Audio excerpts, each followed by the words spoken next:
Yo la mif, j'espère que vous allez bien. Aujourd'hui, une vidéo assez spéciale. C'est vrai, ça fait longtemps que j'avais pas posté de vidéo sur YouTube. Ne me tapez pas dessus, j'avais pas le temps.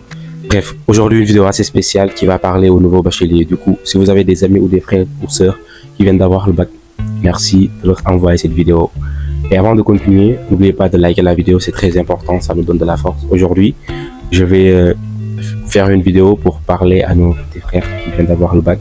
Mettez-vous bien en place et écoutez cette vidéo jusqu'à la fin parce que ça va bien vous servir pour le futur. D'abord, au cours de cette vidéo, je vais parler sur deux aspects, l'aspect social et l'aspect pédagogique à l'université.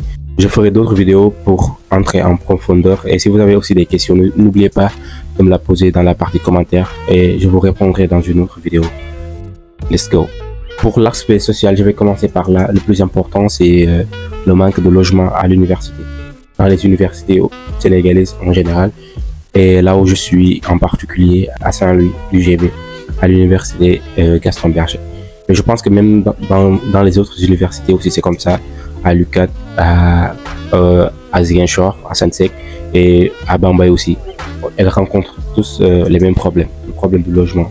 Si t'as pas beaucoup de connaissances, si t'as pas des gens qui pourront t'aider, des grands frères ou des cousins là-bas, c'est très compliqué d'avoir un logement au sein du campus.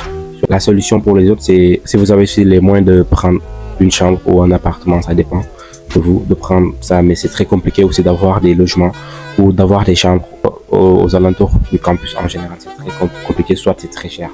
Ça, c'est, je pense, le premier problème qu'on rencontre une fois qu'on arrive au campus. Le second problème, je pense que c'est les restaurations. D'abord, il y a aussi le problème de digestion. Moi, j'ai rencontré ça l'année passée. J'avais du mal à manger les trucs qu'on préparait là-bas. Je jette pas de la pierre, loin de moi cette idée, mais c'est très compliqué pour d'autres de manger ce qu'on prépare là-bas au début. Mais après, ça vient après avec le temps. Au niveau des restaurations, il y a aussi parfois de longues queues. Bref, ça, je vais pas trop développer là-dessus, vous allez voir. Vers le 15, après le 15, vous allez voir.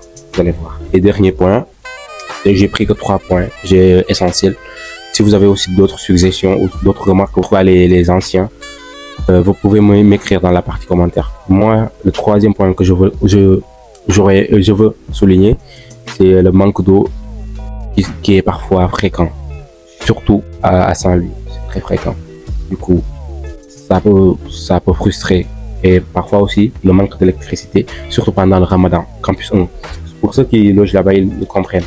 En général, pendant le Ramadan, vers 17h, 18h ou 19h, on manque d'électricité. Dans cette deuxième partie, je vais attaquer l'aspect pédagogique.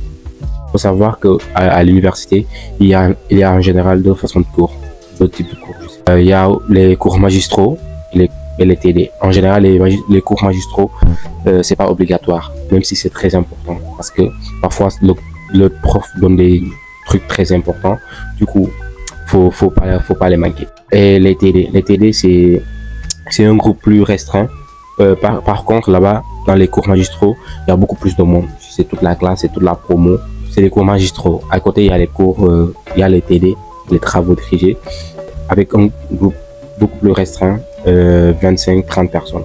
Ça, les cours-là sont obligatoires. En général, les gens ne fuient pas ces cours-là parce que on attribue des notes après les séances TD. À part ça aussi, il y a deuxième point pour l'aspect pédagogique, il y a aussi les examens qui sont parfois beaucoup d'examens surtout pour nous qu'on fait à l'oral et voilà, faut savoir ça, faut aussi préparer, apprendre à prendre la parole devant des personnes, ça c'est obligatoire. Voilà. Et aussi le troisième chose que je voudrais souligner, je sais pas, c'est les grèves. Il y a beaucoup plus de grèves, en tout cas, ce que j'ai vu, ce que j'ai remarqué. Il y a beaucoup plus de grèves à l'université qu'au lycée. Nous, c'est autre chose, laisse tomber. Il y a beaucoup de grèves. Ça, c'est une petite vidéo que j'avais envie de faire comme ça. C'était pas beaucoup trop préparé, mais je ferai une autre vidéo pour rentrer en profondeur. Et aussi, les anciens qui vont regarder cette vidéo, n'hésitez pas de m'écrire dans la partie commentaire si j'ai oublié certaines choses ou pas. Bref, c'était la fin de cette vidéo. J'espère que vous allez adorer et vous allez apprendre quelque chose de cette vidéo. Et je vous dis à très bientôt pour une autre vidéo. Ciao.